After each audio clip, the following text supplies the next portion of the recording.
الحمد لله نحمده ونستعينه ونستغفره ونعوذ بالله من شرور أنفسنا وسيئات أعمالنا من يهده الله فلا مضل له ومن يضلل فلا هادي له أشهد أن لا إله إلا الله وحده لا شريك له وأشهد أن محمدا عبده ورسوله يقول الله تعالى يا أيها الذين آمنوا اتقوا الله حق تقاته ولا تموتن إلا وأنتم مسلمون يا أيها الناس اتقوا ربكم الذي خلقكم من نفس واحدة وخلق منها زوجها وبث منهما رجالا كثيرا ونساء واتقوا الله الذي تساءلون به والأرحام إن الله كان عليكم رقيبا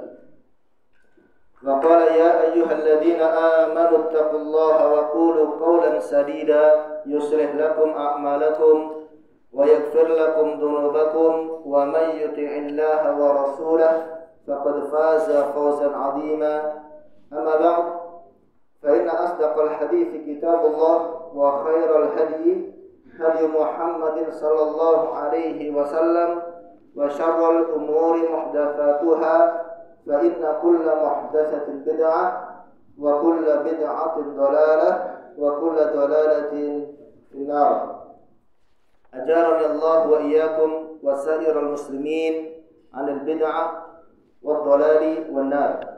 Kaum muslimin wal muslimat, jamaah sekalian yang dirahmati Allah Subhanahu wa taala, kita bersyukur dengan memuji Allah Subhanahu wa taala atas segala limpahan karunia dan nikmat yang hingga pagi ini Allah masih berikan kepada kita.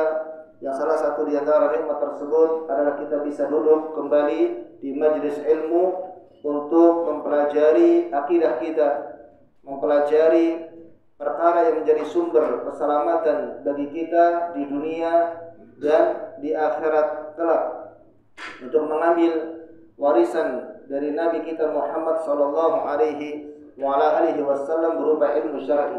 Semoga Allah Subhanahu wa taala menjadikan jalan kita menuju surga dimudahkan oleh Allah Subhanahu wa taala. Jamaah sekalian yang dirahmati Allah taala, kita melanjutkan kembali pembahasan dari kitab Khudh Aqidataka minal Kitabi was Sunnatis Sahihah. Ambillah akidahmu dari Al-Qur'an dan hadis-hadis yang sahih yang ditulis oleh Syekh Muhammad bin Jamil Zainu rahimahullahu taala. Dan kita masih pada pembahasan tentang contoh-contoh syirik kecil atau bagian dari perbuatan-perbuatan yang termasuk di antara syirik kecil. Kemarin sudah disebutkan oleh penulis kitab ini bahwasanya di antara yang termasuk syirik kecil adalah yang pertama riya. Riya syirik kecil yang pertama, dan juga disebut dengan syirik khafi.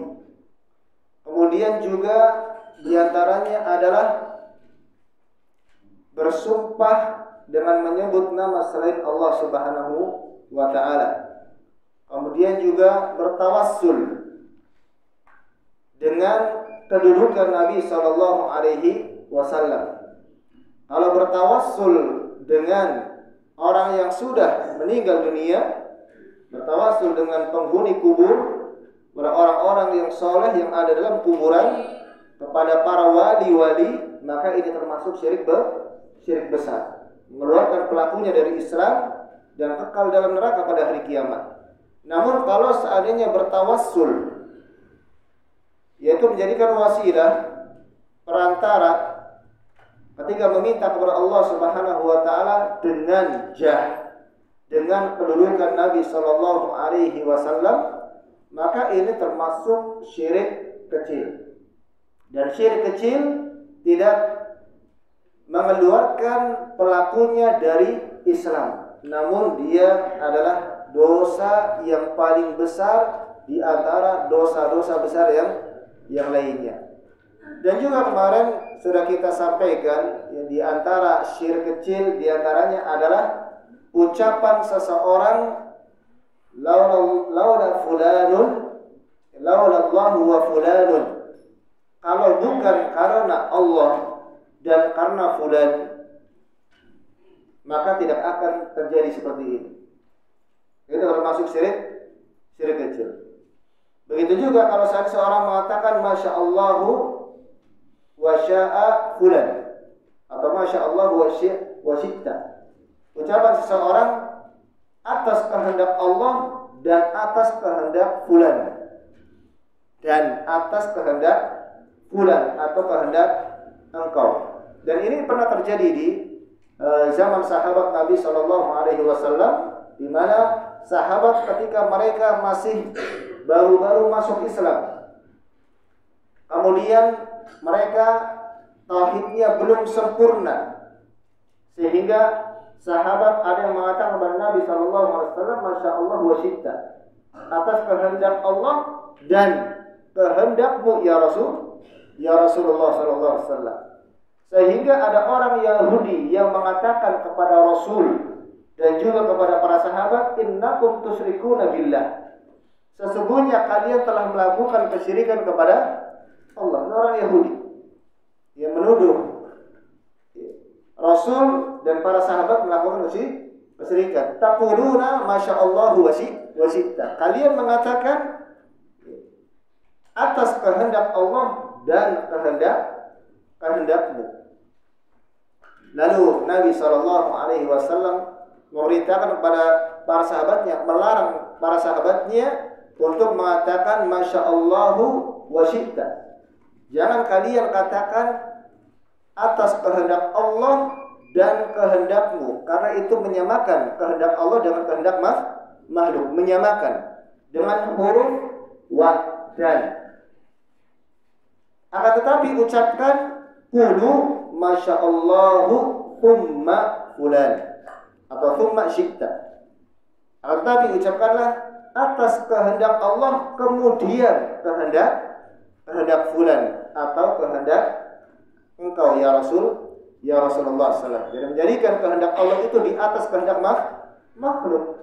Dan begitulah manusia memiliki kehendak, Allah Subhanahu wa taala memiliki kehendak, namun kehendak manusia di bawah kehendak Allah Subhanahu wa taala, dan kehendak Allah ada di atas kehendak makhluknya. Kalau Allah berkehendak, maka segala sesuatu akan terjadi. Ini kemarin yang kita bahas, dan kita melanjutkan di dalam kitab ini pada pertanyaan yang keempat, as-su'alur rabi'. Pertanyaan yang keempat, Al-Musannif rahimahullahu ta'ala beliau mengatakan, ma hiya wasitatur rasuli sallallahu alaihi wasallam. Apa itu wasitah Rasul? Wasitah itu adalah perantara. Apa itu perantara Rasulullah sallallahu alaihi wasallam? Karena ada di antara orang-orang musyrik, keyakinan orang-orang musyrik ketika memahami, bahkan sebagian kaum muslimin, orang-orang Islam yang tentunya mereka melakukan kesyirikan kepada Allah Subhanahu wa taala, ketika memahami ayat di dalam Al-Qur'an, ya ayyuhalladzina amanu taqullaha wabtagu ilaihil wasilah. Wahai orang-orang yang beriman, bertakwalah kalian kepada Allah Subhanahu wa taala dan carilah sesuatu yang dapat mendekatkan kepada Allah al-wasilah. Al-wasilah. Menurut mereka wasilah di sini adalah artinya perantara. Bertakwalah kalian kepada Allah Subhanahu wa taala dan carilah perantara untuk mendekatkan diri kepada Allah Subhanahu wa taala. Ini yang dipahami oleh sebagian kaum muslimin yang mereka melakukan kesyirikan, sehingga apa? Mereka kemudian ketika ingin meminta kepada Allah Subhanahu wa taala, mereka menjadikan apa? Perantara antara dirinya dengan Allah Subhanahu wa taala. Mereka datang ke kuburan wali, lalu meminta kepada wali agar menyampaikan kebutuhannya kepada Allah Subhanahu wa taala. Karena mereka memahami al-wasilah yang Allah perintahkan itu adalah apa? Al-wasithah maknanya, perantara. Dan pemahaman yang benar yang disebutkan oleh para ulama tentang ayat ini, ya ayyuhalladzina amanu taqullaha wabtagu ilaihil wasilah. Wahai orang-orang yang beriman, bertakwalah kalian kepada Allah dan carilah sesuatu yang dapat mendekatkan diri kepada Allah, al-wasilah. Apa al-wasilah? Al-wasilah adalah ketaatan kepada Allah Subhanahu wa taala. Maknanya adalah al-qurbah, ketaatan. Dengan apa? Ibadah. Jadi untuk mendekatkan diri kepada Allah dengan melakukan ketaatan kepada Allah Subhanahu wa taala, bukan dengan melakukan perantara-perantara antara dirinya dengan Allah Subhanahu wa taala. Allah enggak butuh perantara antara hamba dan dirinya. Kalau mau meminta sesuatu, maka langsung memintalah kepada Allah Subhanahu wa taala tanpa perlu perantara. Karena Allah Subhanahu wa taala Maha dekat. Sehingga di sini pertanyaannya adalah mahiya wasitatur rasul. Apa sih sebenarnya perantara Rasulullah sallallahu alaihi wasallam? Apakah yang dimaksud dengan al-wasilah? Wasilah perantara Rasulullah SAW, kita itu boleh bertawasul kepada Nabi sallallahu alaihi wasallam ketika sudah meninggal dunia. Ini yang dipahami oleh mereka. Bertawasul menjadikan Rasulullah SAW sebagai apa? Perantara. Ini dipahami oleh mereka. Namun yang dimaksud dengan wasitatur Rasul sallallahu alaihi wasallam yaitu perantara Rasulullah sallallahu alaihi wasallam, ia tabligh adalah menyampaikan. Rasul sallallahu alaihi wasallam memang jadi al-wasithah itu ada yang sahihah, yang benar, dan ada juga al-wasithah perantara yang mamnu'ah, perantara yang dilarang, termasuk kesyirikan perantara tersebut.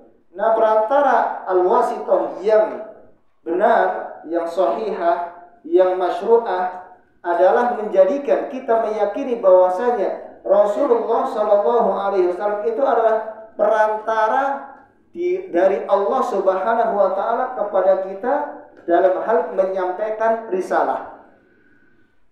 Menyampaikan risalah. Jadi Nabi itu kan perantara antara diri kita dengan Allah. Perantara dalam apa? Dalam menyampaikan risalah kepada kita. Islam sampai kepada kita melalui siapa? Rasul sallallahu alaihi wasallam. Itu maksudnya. Rasulullah adalah perantara antara diri kita dengan Allah Subhanahu wa taala. Karena Rasulullah sallallahu alaihi wasallam adalah yang menyampaikan wahyu dari Allah kepada para sahabatnya. Bahkan kalau kita lihat wasithah di sini apa? Allah Subhanahu wa taala menyampaikan risalah terkadang langsung kepada Rasulullah, terkadang lewat perantara malaikat Jibril. Lalu Rasulullah sallallahu alaihi wasallam menyampaikan risalah Allah, wahyu Al-Quran ya kepada para sahabatnya. Sampai kepada kita, agama Islam ini, Al-Quran dan hadis itu berapa perantara? Begitu banyak. Kalau yang dimaksud wasithah adalah itu, maka itu sahih. Bahwasanya kita tidak mungkin bisa beribadah kepada Allah Subhanahu wa taala, kita bisa mengenal agama ini kecuali dengan perantara Rasulullah sallallahu alaihi wasallam. Karena kita tidak langsung menerima wahyu dari Allah. Kita tidak langsung menerima perintah dari Allah Subhanahu wa taala, tetapi melalui Rasulullah sallallahu alaihi wasallam. Wasitatur Rasul sallallahu alaihi wasallam hiya tabligh. Perantaraannya Rasul sallallahu alaihi wasallam adalah hanya dalam hal tabligh, menyampaikan wahyu. Qala ta'ala, Allah Ta'ala berfirman, ya ayyuhar rasul balligh ma unzila ilaika min rabbika. Wahai Rasul, jadi Muhammad sallallahu alaihi wasallam, Balik, sampaikanlah apa yang diturunkan kepadamu dari Rabbmu. Nah, ayat ini merupakan perintah dari Allah Subhanahu wa taala kepada Nabi Muhammad sallallahu alaihi wasallam untuk apa? Menyampaikan wahyu Allah kepada manusia, mendakwahkan manusia kepada jalan Allah Subhanahu wa taala, menyampaikan agama Allah Subhanahu wa taala, itu Al-Qur'an. Ya, kemudian apa? Hadis. Karena wahyu Allah itu ada dua, ya. Yang pertama Al-Qur'an, yang kedua hadis. Keduanya adalah wahyu. Hanya saja Al-Qur'an itu yuta'abbadu bitilawatihi. Kalau hadis tidak. Al-Qur'an itu ketika tilawah itu mendapatkan pahala, merupakan ibadah. Namun kalau hadis ketika dibaca, seorang baca tilawah hadis ada ya. Itu apa? Tidak ada pahalanya. Dan dalilnya adalah firman Allah Subhanahu wa taala, "Wa ma yantiqu 'anil hawa in huwa illa wahyun yuha." Dan tidaklah dia Muhammad berbicara dengan hawa nafsunya, akan tetapi beliau berbicara dengan wahyu yang Allah berikan kepadanya. Dan juga hadis Nabi sallallahu alaihi wasallam ketika beliau bersabda, utitul Qur'ana wa mithlahu ma'ahu. Aku diberikan oleh Allah Al-Qur'an dan yang semisal dengan Al-Qur'an, yaitu sunnah Nabi sallallahu alaihi wasallam. Dan dalam hadis yang lain Nabi sallallahu alaihi wasallam bersabda, "Taraktu fikum amrayni lan tadillu ba'di in tamassaktum bihima." Aku tinggalkan bagi kalian dua perkara yang apabila kalian berpegang teguh dengan dua perkara tersebut, maka kalian tidak akan tersesat setelahku selamanya. Kata Nabi sallallahu alaihi wasallam, "Kitabullahi wa sunnati." Yaitu kitab Allah dan sunnah. Dan Nabi sallallahu alaihi wasallam memerintahkan kepada kita agar kita berpegang teguh dengan Al-Qur'an, kemudian berpegang teguh dengan sunnah Nabi sallallahu alaihi wasallam. Kita harus berpegang teguh dengan sunnah Nabi sallallahu alaihi wasallam, terutama ketika di zaman-zaman ini, zaman yang penuh dengan fitnah dan syubhat. Fitnah syubhat dan fitnah syahwat. Syubhat itu pemikiran-pemikiran yang menyimpang, bukan hanya dalam masalah dunia tetapi dalam masalah agama. Banyak ya, akidah-akidah, pemikiran-pemikiran, pemahaman yang menyimpang, yang meracuni akidah kaum muslimin. Maka supaya kita bisa membentengi diri kita dari akidah yang menyimpang tersebut, syubhat, kita harus apa? Kembali mempelajari Al-Qur'an dan mengkaji kembali sunnah Nabi sallallahu alaihi wasallam. Tentunya dengan pemahaman yang benar, pemahaman yang dibawakan oleh para ulama ahlu sunnah wal jamaah. Wa qala sallallahu alaihi wasallam, Allahumma shhad. Dan Nabi sallallahu alaihi wasallam bersabda, "Ya Allah, saksikanlah." Ini jawaban liqauli sahabati. Sebagai jawaban dari ucapan para sahabat, "Nashhadu annaka qad balagta." Kami bersaksi ya Rasulullah bahwasanya engkau telah menyampaikan risalah. Menyampaikan agama dengan sempurna. Dan ini disabdakan oleh Nabi sallallahu alaihi wasallam ketika menjelang wafatnya Rasulullah sallallahu alaihi wasallam. Ketika Rasulullah sallallahu alaihi wasallam itu sudah menyampaikan seluruh apa yang Allah wahyukan kepadanya untuk disampaikan kepada para sahabat semuanya. Ketika turun ayat, "Al-yauma akmaltu lakum dinakum wa atmamtu 'alaikum ni'mati wa raditu lakum al-Islam madina." Pada hari ini telah aku sempurnakan untukmu agamamu dan aku telah ridho Islam menjadi agamamu. Dan telah aku sempurnakan nikmatmu atasmu dan aku ridho Islam sebagai agama. Maka Nabi Shallallahu Alaihi Wasallam berdoa, Allahumma syahad, ya Allah saksikanlah bahwasanya aku telah sampaikan risalah. Islam sudah sempurna. Islam sudah sempurna, nggak ada yang kurang, tidak boleh ditambahi dan tidak boleh dikurangi. Ini yang dimaksud dengan apa? Dengan wasithah atau Rasulullah Shallallahu Alaihi Wasallam itu sebagai perantara antara diri kita dengan Allah, yaitu perantara dalam hal tabligh, menyampaikan risalah atau menyampaikan agama Islam. Bukan maknanya adalah kita menjadikan Rasulullah itu sebagai perantara untuk apa? Sebagai perantara yang kita minta kepada Rasul untuk mendekatkan diri kepada Allah Subhanahu wa Ta'ala. Bukan itu, karena itu termasuk kesyirikan. Kemudian pertanyaan yang kelima, miman natlubu syafa'atar Rasuli sallallahu alaihi wasallam.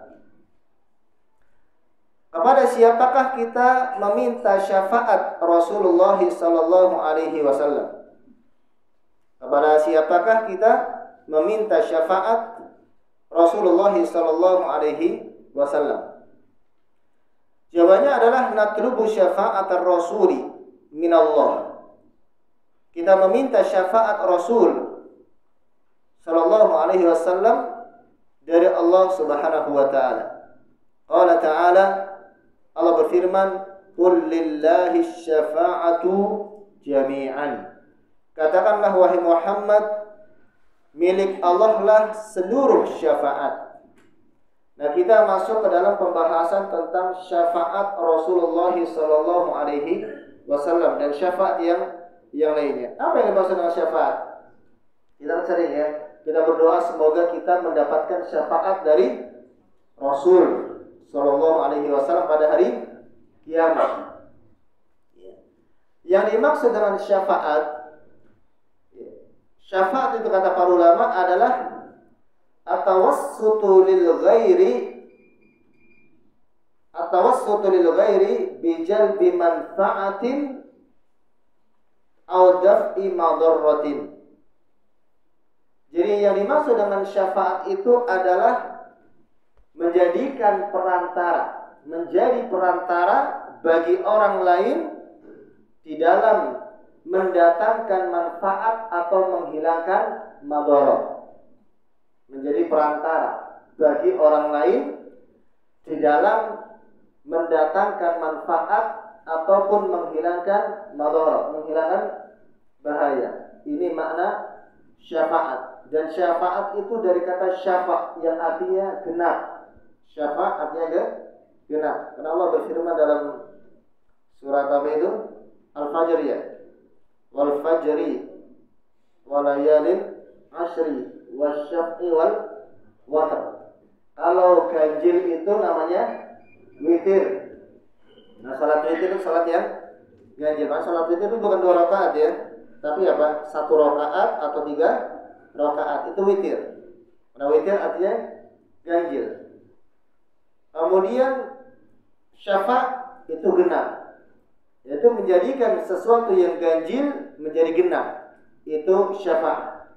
1 dijadikan 2, ya, kemudian 3 menjadikan 4. Dan yang dimaksud di sini syafaat itu adalah menjadikan perantara bagi orang yang dia menginginkan manfaat kebaikan atau menginginkan hilangnya bahaya dari dirinya kepada yang memiliki atau bisa memberikan manfaat atau bisa menghilangkan madarat, menghilangkan bahaya.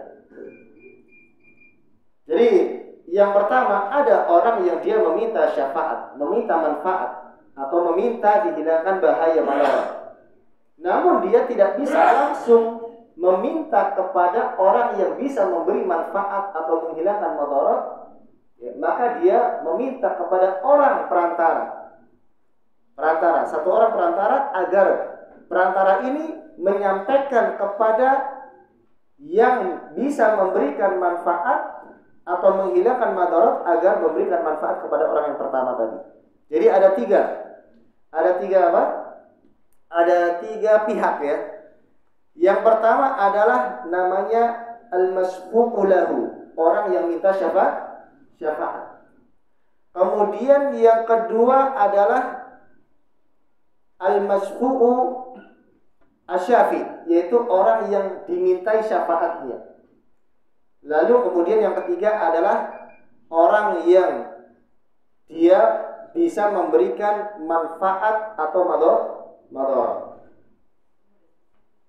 Itu ada tiga, ya, ada tiga pihak. Dan syafaat itu bisa di dunia dan juga bisa di akhirat. Contohnya ya, kalau di dunia, ya, ada yang dibolehkan syafaat di dunia, tentunya dalam syafaat yang dibolehkan.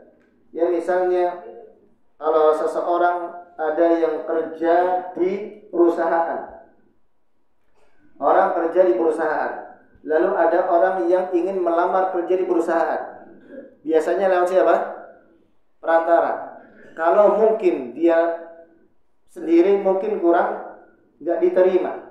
Kalau langsung melamar sendiri, maka melamar lewat orang dekat, orang dalam ya. Ini orang dalam dia. Melalui orang dalam. Nah, orang dalam ini namanya syafi. Memberi syafaat. Ini boleh tidak? Boleh dengan syarat ya, bahwasanya memang orang yang meminta ini ya, memang berhak untuk mendapatkan, layak untuk mendapatkan pekerjaan. Tapi kalau nggak layak ini tidak boleh. Nggak layak dan dia tidak berhak untuk mendapatkan, nggak bisa kerja. Bagaimana? Dimasukkan. Tapi kalau memang dia bisa kerja, ini dibolehkan. Dan ini kan terjadi. Ya, Anda juga dahulu pernah memberikan syafaat. Ya, syafaat masuk di perantara ya kepada orang untuk masuk ke kerja di perusahaan. Ya, karena Anda dulu kerja di perusahaan. Ya, dulu kerja di pabrik, lalu ada orang, ada lamaran ya, ada lowongan, kemudian apa? Sudah kita bawa lalu orang dalam, lalu apa? Diterima. Ini namanya apa? Syafaat. Dalam dunia itu dibolehkan. Itu dibolehkan dalam hal yang tidak diharamkan oleh Allah Subhanahu wa taala. Kemudian di dalam akhirat ya, syafaat di akhirat, maka nanti ada dua. Syafaat di akhirat. Dan terkait dengan syafaat, maka ahlu sunnah wal jamaah ini telah ijma' sepakat bahwasanya di akhirat nanti ada syafaat. Ima syafaat dari Rasulullah SAW kepada umatnya, atau syafaat malaikat ya, kepada orang-orang yang beriman, syafaat orang-orang yang soleh. Satu dengan yang lainnya bisa memberikan syafaat. Dan ini ditetapkan oleh Ahlus Sunnah wal Jamaah karena ada yang mengingkari, di antaranya adalah Jahmiyah dan Mu'tazilah. Mereka mengingkari ya, adanya syafaat Rasulullah sallallahu alaihi wasallam. Nah, syafaat pada hari kiamat di akhirat nanti itu ada dua macam. Yang pertama adalah syafaat al-maqbulah atau al-muthbatah, yaitu syafaat yang diterima. Syafaat yang diterima. Dan yang kedua adalah syafaat yang tidak diterima, al-mamnu'ah, nggak akan diterima. Syafaat yang diterima dan syafaat yang tidak diterima. Nah, syafaat yang diterima oleh Allah Subhanahu wa taala adalah syafaat yang telah Allah Subhanahu wa taala tetapkan di dalam Al-Qur'anul Karim. Dalam Al-Qur'anul Karim. Nah, syafaat ini ya, yang diterima ini memiliki 3 syarat. Ya, memiliki 3 syarat. Syarat yang pertama adalah bahwasanya yang diberikan syafaat ya, dan juga yang memberikan syafaat itu adalah ahli tauhid, orang-orang yang beriman. Orang-orang yang beriman. Jadi orang-orang beriman, mereka lah yang nanti akan mendapatkan syafaat. ya dari Rasulullah sallallahu alaihi wasallam ataupun dari yang lainnya yang memang Allah izinkan untuk memberikan syafaat. Ini yang pertama. Kemudian syarat yang kedua adalah izin dari Allah, izin dari Allah kepada pemberi syafaat. Izin dari Allah kepada pemberi syafaat, yaitu Rasulullah SAW.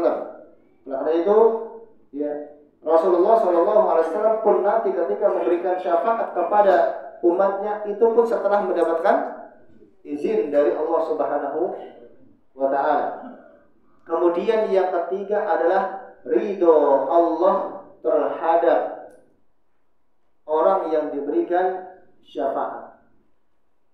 Ridho Allah kepada orang yang diberikan syafaat. Dan ini ditetapkan di dalam Al-Quran dan dalam hadis Nabi sallallahu alaihi wasallam.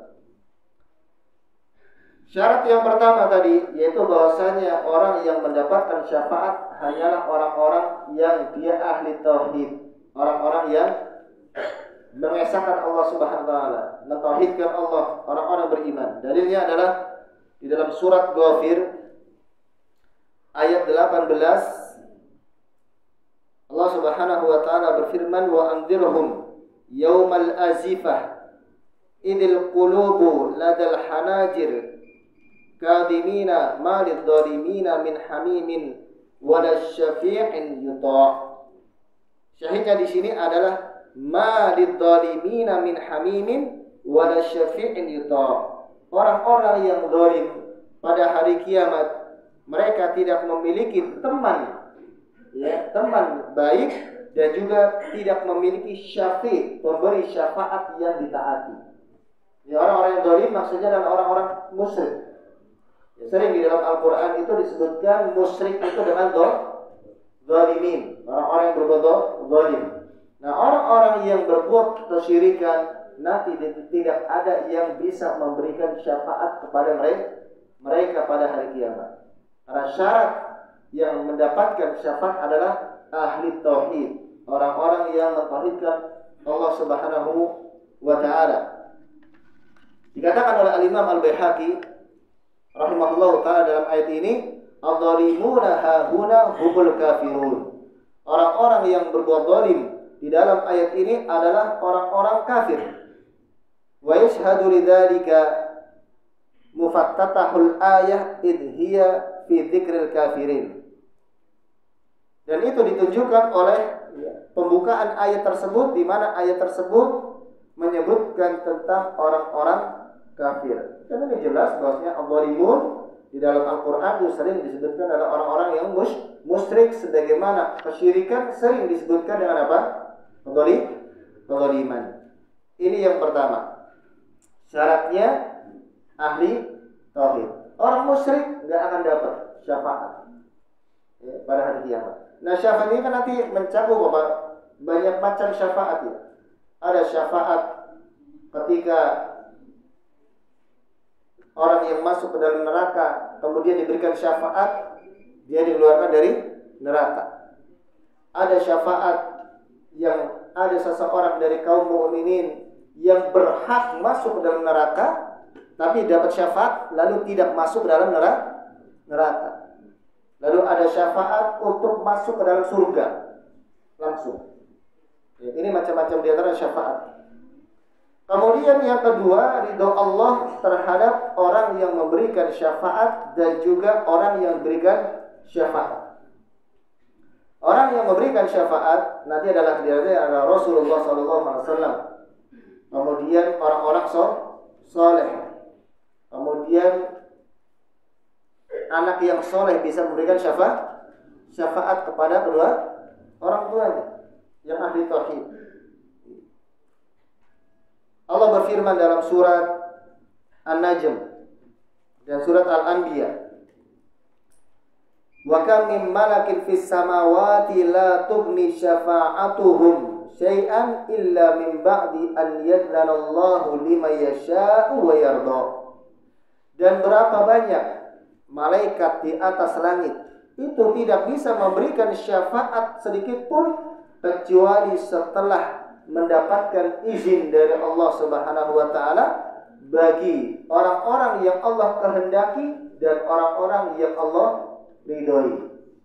Nah, ini ayat ini menyebutkan bahwasanya para malaikat mereka tidak bisa memberikan syafaat kepada manusia kecuali dengan apa? Izin dan ridho dari Allah Subhanahu wa taala. Dan ini juga menunjukkan bahwasanya malaikat pun nanti bisa memberikan syafaat kepada orang-orang yang beriman. Kemudian di dalam surat Al-Anbiya ayat 28 Allah Ta'ala berfirman, وَلَا يَشْفَعُونَ إِلَّا لِمَنِ ارْتَضَى وَهُمْ مِنْ خَشْيَتِهِ مُشْفِقُونَ. Dan mereka tidak bisa memberikan syafaat kecuali kepada orang yang Allah ridhoi. Berarti hanya orang yang Allah ridhoi saja yang akan mendapatkan syafaat. Dan orang yang Allah ridhoi maksudnya orang yang beriman. Meskipun syafaat ini itu nanti yang mendapatkan adalah orang-orang yang beriman tetapi melakukan dosa besar. Melakukan dosa besar. Ini mereka akan mendapatkan syafaat. Makanya kita selalu meminta apa? Agar kita nanti mendapatkan syafaat Rasulullah sallallahu alaihi wasallam. Bagaimana Pak caranya kita supaya dapat syafaat dari Rasulullah sallallahu alaihi wasallam? Nanti kita sebutkan. Banyak bersolawat, ya, diantaranya banyak bersolawat. Kemudian yang ketiga, syarat yang ketiga mendapatkan syafaat, orang yang mendapatkan syafaat adalah izin Allah untuk memberikan syafaat kepada pemberi syafaat. Jadi orang misalnya Rasulullah ingin memberikan syafaat kepada umatnya pada hari kiamat, nanti maka harus dapat izin dulu dari Allah Subhanahu wa taala. Orang yang beriman ingin memberikan syafaat kepada saudaranya yang beriman, maka setelah mendapatkan izin dari Allah Subhanahu wa taala. Dan dalilnya adalah dalam surat Al-Baqarah ayat 255 Allah berfirman, "Man dalladzi yashfa'u 'indahu illa bi'idnihi." Man dalladzi yashfa'u 'indahu illa bi'idnihi. Tidak ada yang bisa memberikan syafaat di sisi Allah kecuali dengan izin Allah Subhanahu wa taala. Oleh itu ketika Rasulullah SAW meminta syafaat kepada umatnya, untuk umatnya, ketika di mauqif itu ketika seluruh manusia dikumpulkan di padang mahsyar, mereka dalam keadaan menunggu keputusan Allah Subhanahu wa taala selama 50.000 tahun. Di padang mahsyar selama 50.000 tahun. Mereka menunggu dikumpulkan, ya. Lalu apa? Didekatkan matahari sejarak 1 mil. Sehingga manusia kepanasan. Lalu di antara manusia ada yang tenggelam oleh keringatnya. Ada di antara golongan-golongan yang mereka mendapatkan naungan dari Allah kan. Naungan, ya, naungannya berupa awan, ya, berupa burung-burung yang bergerombol seperti itu, yang disebutkan dalam hadis Nabi Sallallahu Alaihi Wasallam diantaranya ada 7, ya. Kemudian termasuk juga orang-orang yang mereka sering membaca surat Al-Baqarah dan surat Ali Imran. Iqra'u az-Zahrawaini, ya, bacalah 2 Zahrah, yaitu Al-Baqarah dan Ali Imran. Fa innahuma yashfa'ani yaumil qiyamah. Ada keduanya nanti akan memberikan syafaat. Pada hari kiamat akan datang seperti awan yang menaungi pembacanya pada hari kiamat. Nah, ketika di padang mahsyar nanti, ketika berkumpul dalam keadaan kesulitan, seluruh manusia mereka pertama kali mendatangi Nabi Adam alaihissalam. Wahai Adam, engkau adalah bapak kami. Berikanlah syafaat kepada kami. Ya. Berilah syafaat mintalah kepada Allah Subhanahu wa taala. Agar apa? Segera diselesaikan urusan-urusan kami.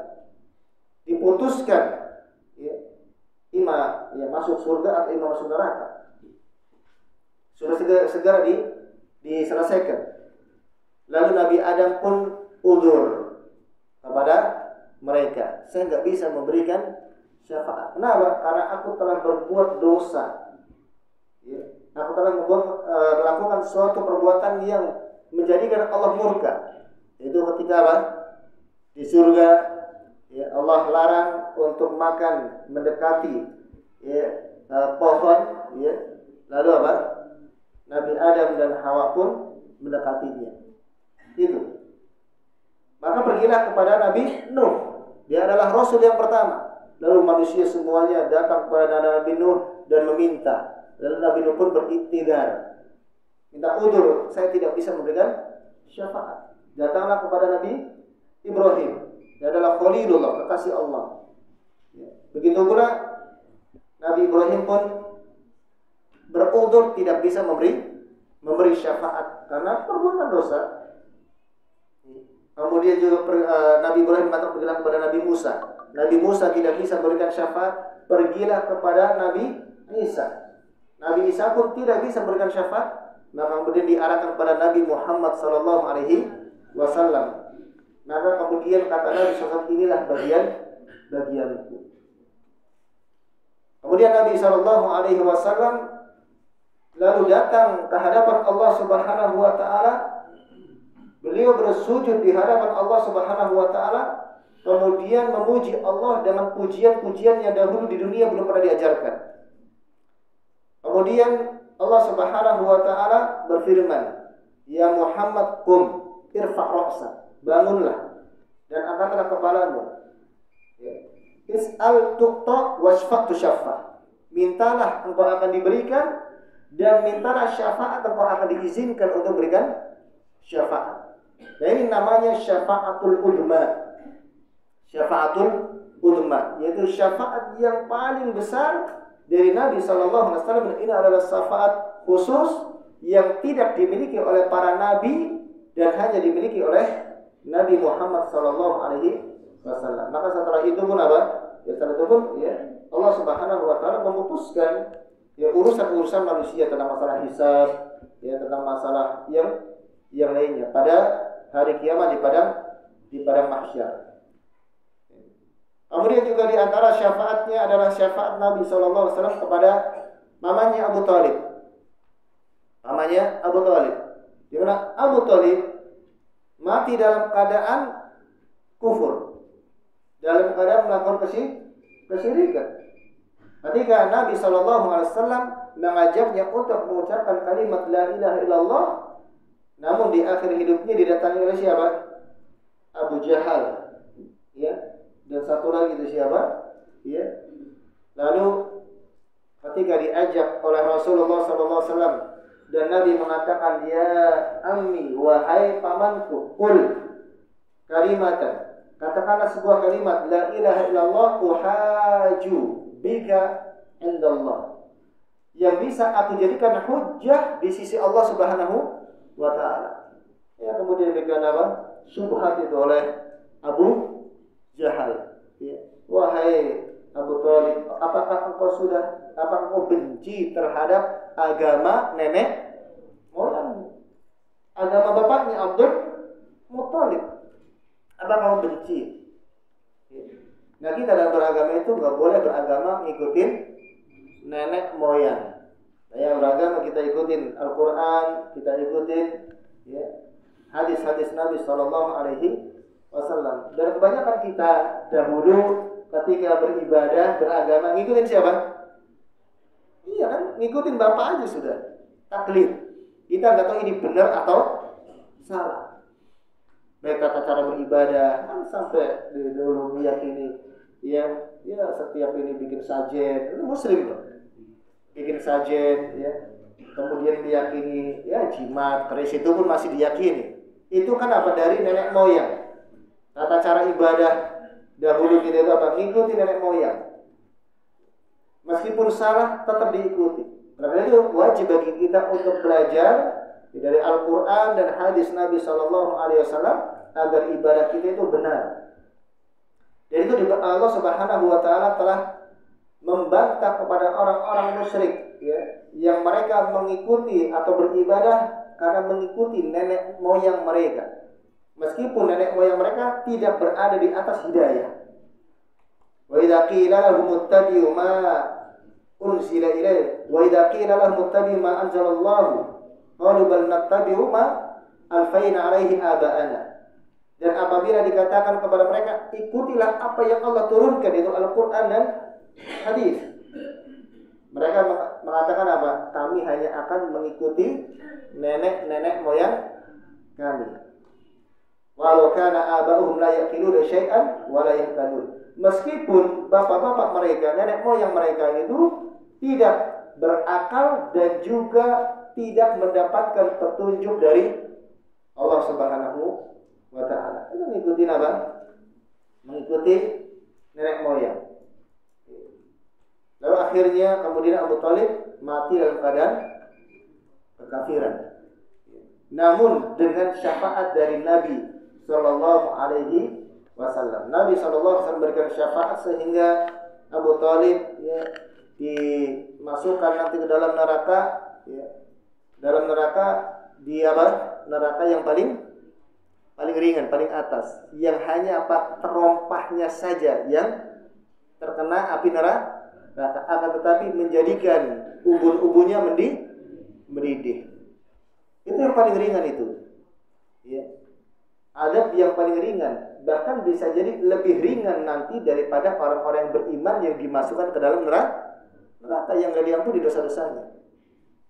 Kenapa? Syafaat Nabi Shallallahu Alaihi Wasallam itu di antara syafaat yang khusus. Ya.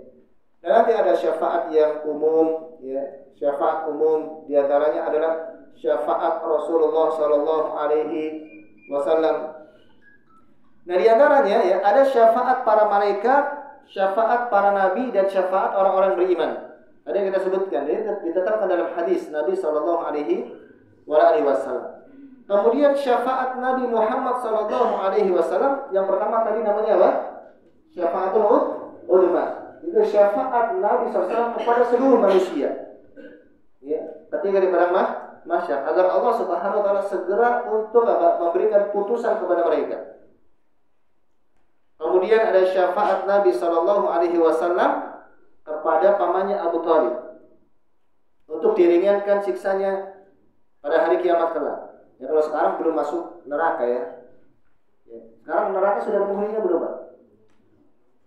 Belum. Ya, kalau surga, mana ada yang tanya, apakah surga itu sudah dihuni atau belum? Neraka itu sudah dihuni atau belum? Nah kita sepakat, surga dan neraka sudah ada belum? Nah ini berarti akidah Ahlussunnah Pak. Karena kalau Mu'tazilah mereka berkeyakinan Allah belum menciptakan surga dan neraka. Karena kata mereka kalau surga dan neraka sudah diciptakan sementara belum ada isinya, berarti Allah menciptakan sesuatu yang sia-sia kata mereka. Ada Ahlussunnah dalilnya jelas dalam Al-Qur'an, wa uiddat lil muttaqin. Wa uiddat lil muttaqin. Wasari'u ila magfiratin min rabbikum wa jannatin arduha samawati wal ard uiddat, yang telah disiapkan. Kan telah disiapkan. Sudah Allah Subhanahu wa taala ciptakan. Nah, kemudian apakah surga dan neraka itu sudah ada penghuninya atau belum? Belum. Kalau surga, karena katanya yang bertanya ada ustaz yang mengatakan surga itu belum ada penghuninya. Nah surga itu sudah ada penghuninya, sudah dimasuki oleh orang-orang yang beriman yang meninggal dunia.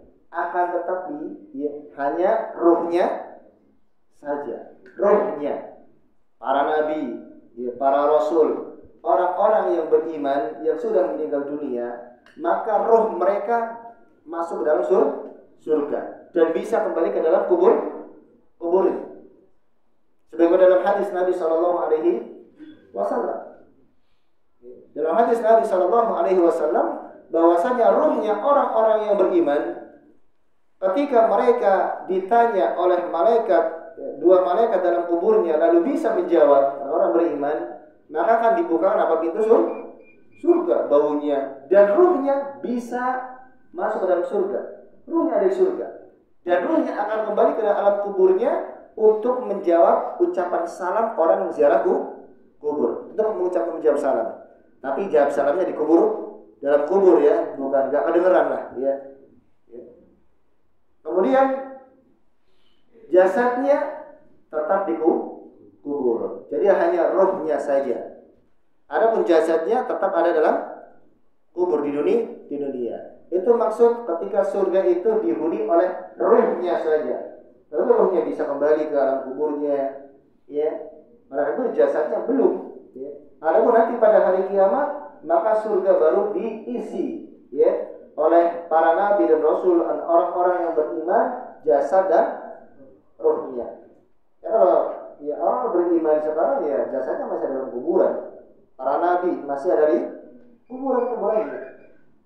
Adapun neraka maka belum diisi. Ya.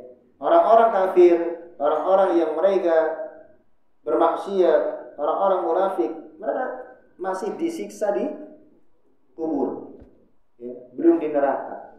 Dalam Al-Quran, ya, Allah berfirman tentang Fir'aun, ya, wa yawma taqumus sa'atu, ayat yang mana itu? An-naru yu'radu 'alaiha ghuduwan wa 'ashiyyan. Bahasanya neraka itu ditampakkan ya kepada Fir'aun di dalam kuburnya pada waktu pagi dan sore. Wa yauma taqumus sa'atu, dan pada hari kiamat nanti adkhilu ala fir'auna asyaddal 'adzab. Dan pada hari kiamat nanti masukkanlah Fir'aun dan pengikut-pengikutnya ke dalam azab yang pedih. Hari kiamat nanti baru dimasukkan dalam neraka.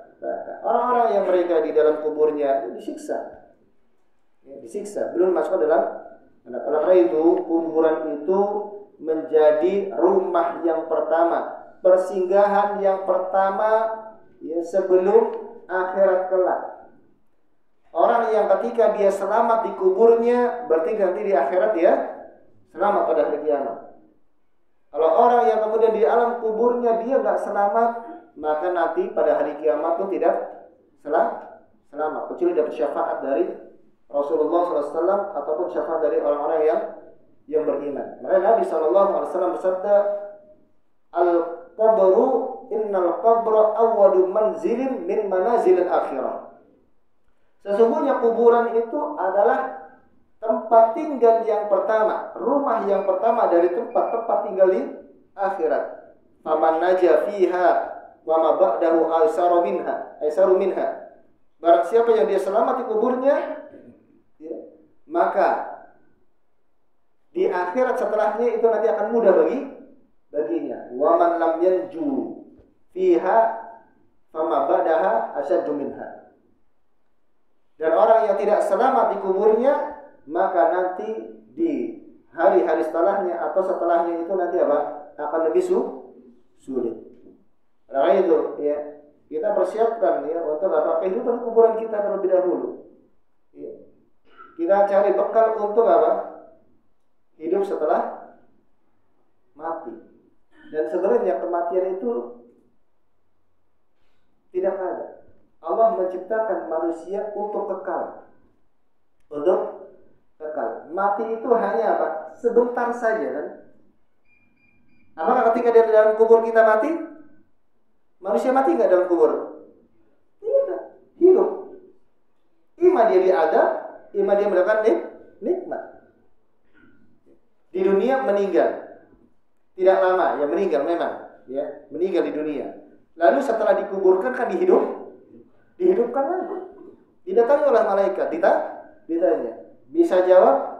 Ya, maka apa? Allah lapangkan kuburannya sejauh mata memandang. Pintu surga dibuka, mendapatkan kenikmatan. Nggak bisa jawab pertanyaan karena perbuatan dosanya, maka apa? Disempitkan kuburannya, menghancurkan tulang rusuknya. Ya, lalu dia apa? disiksa oleh para malaikat. Pintu neraka dibuka, hidup, terus mendapatkan siksa. Jadi Allah Subhanahu wa taala menciptakan manusia untuk kekal. Ya, mati hanya sebentar saja. Mungkin ya 1 hari, 3 hari, ya kalau belum dikubur.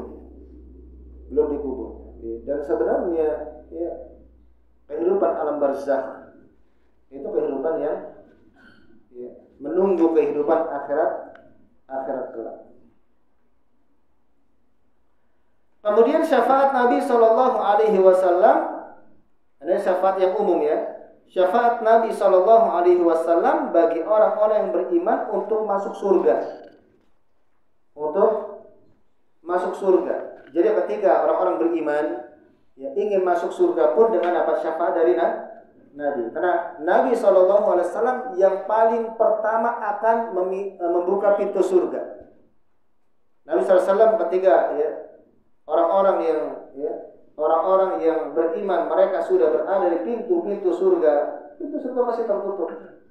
Lalu Nabi SAW meminta kepada malaikat penjaga pintu surga, penjaga surga ya, untuk dibukakan. Ya, malaikat bertanya, siapa engkau? Ya, aku adalah Muhammad Rasulullah. Ya, aku diperintahkan oleh Allah untuk tidak membuka pintu surga kecuali untuk Nabi SAW, lalu masuk dalam surga dan mengizinkan orang-orang yang beriman untuk masuk dalam surga. Ini yang pertama. Kemudian syafaat Rasulullah SAW kepada orang-orang yang amalan-amalan kebaikan mereka dan amalan-amalan keburukan mereka sama untuk masuk ke dalam surga. Nanti ketika dihisab ya, kan orang-orang yang amalan kebaikannya itu lebih berat, amalan keburukannya itu lebih ringan, kan masuk dalam surga. Allah ampuni dosa-dosanya. Masuk dalam surga. Lalu ada orang-orang yang beriman, mereka amal ketika dihisab, ditimbang, amalan kebaikannya dengan amalan keburukannya sama. Ya.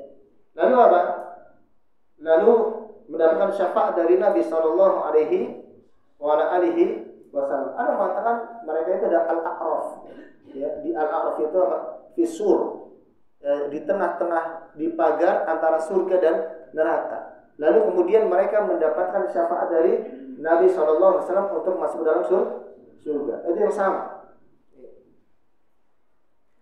Kemudian syafaat Nabi Sallallahu Alaihi Wasallam kepada orang-orang yang beriman min ahlil jannah, kepada penghuni surga, yaitu meninggikan kedudukan mereka di dalam surga. Orang yang sudah berada di surga mendapatkan syafaat dari Nabi Sallallahu Alaihi Wasallam agar apa?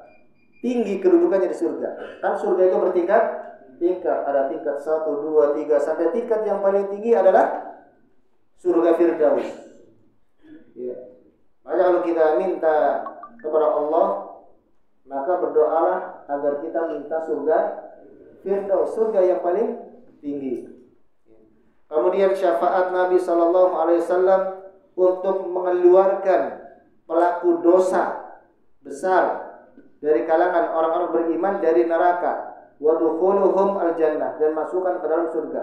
Nah, ini adalah orang-orang yang beriman yang melakukan dosa besar, atau orang-orang yang beriman ya, ketika dihisab, ditimbang amalannya, lebih berat amalan keburukannya daripada amalan kebaikannya, maka berhak masuk ke dalam neraka. Ya, masuk ke dalam neraka. Lalu apa? Ketika di dalam neraka dikeluarkan ya, dengan syafaat Nabi Sallallahu Alaihi Wasallam, dan juga syafaat Nabi Sallallahu Alaihi Wasallam kepada orang yang berhak. Ya, jadi nanti orang-orang yang dosanya itu lebih besar daripada amalan kebaikannya, ada yang tidak diampuni oleh Allah Subhanahu wa taala, masukkan ke dalam neraka, namun belum waktunya keluar, dengan syafaat Nabi keluar. Dan ada juga orang yang amalan dosanya lebih besar daripada amalan kebaikannya, berhak masuk ke dalam neraka. Dengan syafaat Nabi enggak dimasukkan dalam neraka, langsung masuk dalam surga. Itu bagi pelaku dosa besar yang timbangan amalan keburukannya, dosanya itu lebih besar. Dan juga sahabat Nabi sallallahu alaihi wasallam meringankan siksanya Abu Thalib, ini sudah kita bahas. Kemudian syafaat Nabi sallallahu alaihi wasallam kepada orang-orang yang beriman, ahli tauhid, yang melakukan dosa dan mereka berhak masuk neraka lalu tidak masuk dalamnya. Ini sudah tadi kita sebutkan ya. Kemudian syafaat Nabi sallallahu alaihi wasallam kepada orang-orang yang mereka masuk ke dalam surga tanpa hisab, ya, tanpa ditimbang. Ini adalah orang-orang yang paling beruntung, masuk ke dalam surga tanpa dihisab amalannya. Disebutkan kan ada 70 ribu, ya, 70 ribu. Tetapi masing-masing dari 70 ribu itu membawa 70 ribu. Jadi bukan 70 ribu aja dalam hadis itu. Akan membawa orang 70 ribu untuk masuk dalam surga tanpa hisab. Ya, jadi termasuk syafaat dari orang-orang yang beriman. Karena disebutkan dalam hadis apa? 70 ribu itu adalah orang-orang yang tidak minta ruqyah, ya. Orang-orang yang tidak minta diobati dengan kain, ya, kain. Kemudian orang-orang yang tidak bertatoyur, menganggap sial atau menganggap apa? Baik dengan sesuatu yang dia lihat atau didengar. Kemudian adalah orang-orang yang bertawakal kepada Allah Subhanahu wa taala dengan tawakal yang sangat kuat. Wa 'ala rabbihim yatawakkalun. Ini ya 4 ya, sifat orang-orang yang beriman yang akan masuk ke dalam surga tanpa mendapatkan hisab, enggak dihitung tuh, enggak ditimbang amalan-amalannya, langsung masuk dalam surga. Jadi dengan syafaat juga Nabi sallallahu alaihi wasallam. Ada sahabat yang juga masuk dalam surga tanpa hisab, seperti itu. Semua sahabat seperti itu. Nah, yang paling penting bagi kita adalah bagaimana kita bisa mendapatkan syafaat ya, pada hari kiamat. Baik syafaat dari Rasulullah sallallahu alaihi wasallam, lalu dengan juga syafaat-syafaat yang lainnya. Di antaranya yang pertama adalah dengan membaca Al-Qur'an. Membaca Al-Qur'an. Nah, Al-Qur'an pada hari kiamat akan berikan syafaat untuk pembacanya. Sebagaimana kata Nabi sallallahu alaihi wasallam, "Iqra'ul Qur'ana fa innahu ya'ti yaumal qiyamati syafi'an li ashabihi." Bacalah Al-Qur'an karena sesungguhnya pada hari kiamat Al-Qur'an itu akan datang bagi pembacanya sebagai pemberi syafaat. Kemudian yang kedua, berpuasa. Berpuasa juga nanti pada hari kiamat akan memberikan syafaat. Kok bisa? Ya itu tidak usah ditanya, ya. Allah Subhanahu wa taala Maha mampu untuk menjadikan segala sesuatunya. Kata Nabi sallallahu alaihi wasallam, "As-siyam wal Qur'anu yasfa'ani lil 'abdi yaqulu siyam." Puasa dan Al-Qur'an akan memberikan syafaat bagi seorang hamba pada hari kiamat. As-siyam, puasa berkata, "Rabbi inni mana'tuhu at-ta'ama wa syahawati bin nahar." Wahai Rabbku, sesungguhnya aku telah mencegahnya diri makan dan minum pada siang hari. Fasyafi'ni fihi. Maka berikanlah aku izin untuk berikan syafaat kepadanya. Ini puasa. Ya, tentunya apa? Menyelamatkan dari siksa kubur dan juga menyelamatkan dari neraka pada hari kiamat. Kemudian juga salatul janazah 'alal mayyit. Salat jenazah. Kata Nabi sallallahu alaihi wasallam, "Min mayyitin tusalla alaihi ummatun minal muslimin yablughuna mi'atan kulluhum yashfa'una lahu illa syafa'u fihi."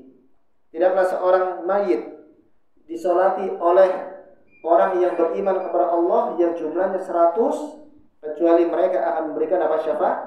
Syafaat kepada si mayit tersebut.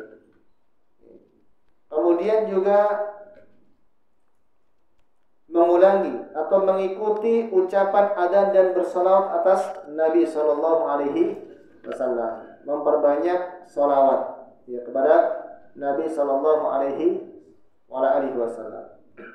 Ini syafaat ya, yang dibolehkan atau syafaat yang akan diterima oleh Allah Subhanahu wa taala. Adapun syafaat yang tidak akan diterima adalah syafaat orang-orang musyrik. Orang-orang musyrik mereka tidak akan mendapatkan syafaat pada hari kiamat kelak. Sehingga orang-orang beriman kalau ingin memberikan syafaat kepada saudaranya pada hari kiamat sementara saudaranya itu musyrik, itu nggak bisa. Bahkan di dunia saja nggak boleh kan? Ketika memberikan syafaat untuk apa? Ampunan, mendoakan orang musyrik agar mendapatkan keampunan di dunia itu tidak boleh, dilarang. Mendoakan ampunan. Termasuk kalau seandainya seorang anak punya orang tua yang musyrik, maka tidak boleh mendoakan, meminta berdoa agar diampuni dosanya. Tidak boleh. Itu kan syafaat. Tetapi kalau misalnya berdoa untuk meminta hidayah, itu dibolehkan. Ya, agar orang tuanya diberikan hidayah. Dan pada hari kiamat, ya orang-orang yang musyrik dia punya kerabat orang mukmin, maka orang mukmin tidak bisa memberikan syafaat kepada orang-orang yang musyrik. Namun yang jemaah sekalian yang dirahmati Allah Subhanahu wa taala, dari pertanyaan yang disebutkan oleh Syekh Jamil Zainu, ya, bahwasanya dari mana kita meminta syafaat Rasulullah SAW, kita meminta syafaat kepada Allah Subhanahu wa taala. Karena ya, hanya Allah Subhanahu wa taala akan yang memberikan syafaat, mengizinkan untuk memberikan syafaat. Wa 'allama sallallahu alaihi wasallam as-sahabiyya an yaqul Allahumma syafi'hu fiyya. Sebagaimana Nabi sallallahu alaihi wasallam mengajarkan kepada sahabat agar berdoa, ya Allah syafi'hu fiyya. Berikanlah syafaat Rasulullah sallallahu alaihi wasallam kepadaku pada hari kiamat. Jadi dengan apa? Berdoa kepada Allah Subhanahu wa taala agar Rasulullah SAW diizinkan untuk memberikan syafaat kepada kita, selain mengamalkan amalan-amalan yang sudah disebutkan dalam Al-Quran dan Sunnah Nabi Sallallahu Alaihi Wasallam. Jemaah sekalian yang dirahmati Allah, mungkin kita cukupkan sampai di sini. Masih ada beberapa pertanyaan, ya. Ada satu pertanyaan sebenarnya dalam bab ini, ya, mungkin bisa kita bahas pada kesempatan yang akan datang. Kemudian nanti masuk bahas tentang masalah jihad. Ya. Kita cukupkan kajian kita pada kesempatan pagi hari ini. Mudah-mudahan bermanfaat. Aqulu qouli hadza wa sallallahu ala nabiyyina Muhammadin wa akhiru da'wana alhamdulillahi rabbil alamin. Wassalamualaikum warahmatullahi wabarakatuh.